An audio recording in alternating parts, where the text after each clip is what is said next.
Hey y'all, I'm Isla. Welcome back. Today's message is bent knees break chains. Trust the process. Why did I pause like that just now? I'm not sure, but we're getting used to this. We're trusting the process. Um, I have two scriptures to pull from today, actually. Genesis 31 through 50, and Acts 27 to 28. In Genesis, we're talking about Joseph and his betrayal by his brothers because of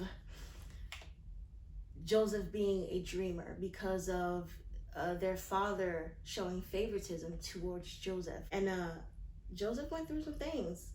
He went from being the top of Pharaoh's household, like Pharaoh not even worrying about Joseph and what he's doing, only about his meals, to Joseph being thrown in jail because of an accusation, a false accusation, and then out of jail, which there's a time process here, so it didn't just happen the way I'm speaking it.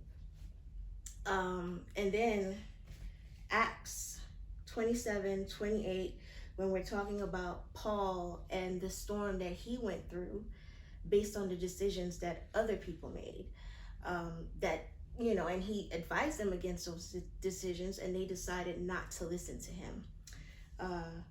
And something I'd like for everyone to keep in mind, the position you're in influences the decisions you make, and the decisions that you make influences the position that you're in.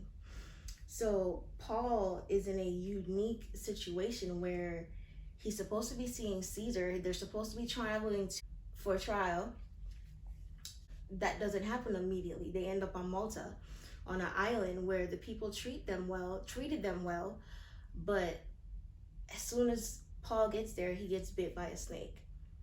And then right after, he has to heal the chief's father, who is ill, and the people on the island.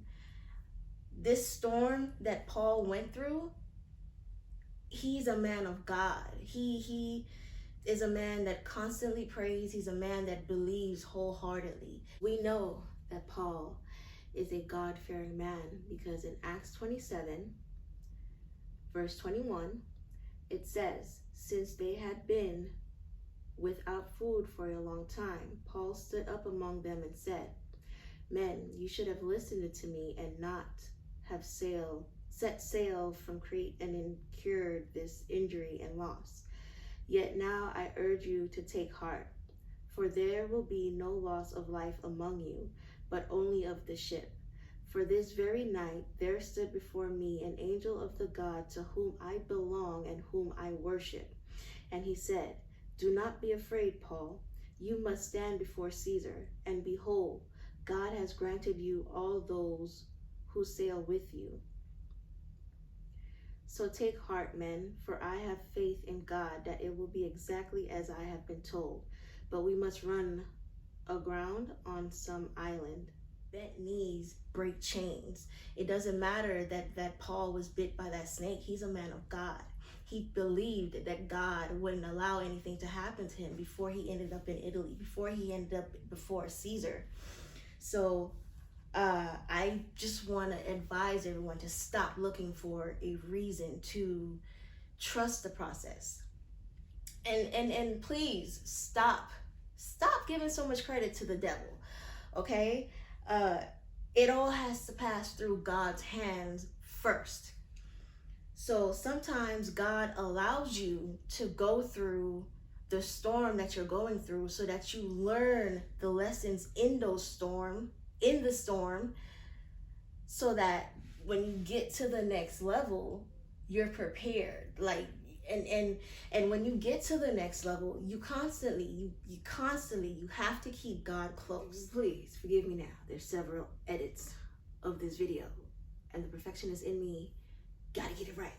So I'm gonna read 1 Corinthians chapter 2, verses 6 through 16, that reads, "Yet among the mature we do impart wisdom.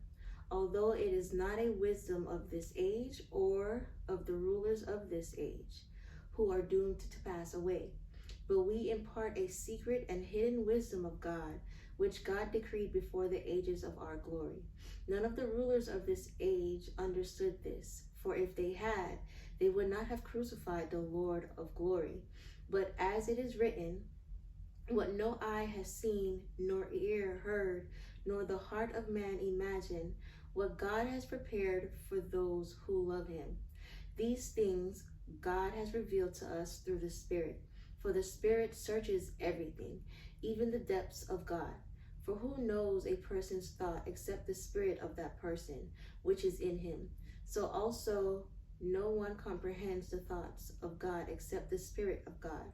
Now we have received not the spirit of the world, but the Spirit who is from God, that we might understand the things freely given us by God.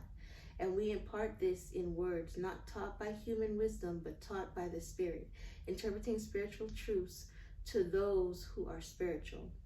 The natural person does not accept the things of the Spirit of God, for they are folly to him, and he is not able to understand them because they are spiritually discerned. The spiritual person judges all things, but is himself to be judged by no one. For who has understood the mind of the Lord so as to instruct him?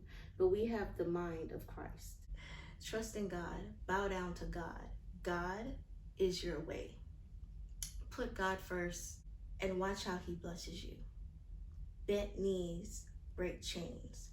Trust the process. Amen.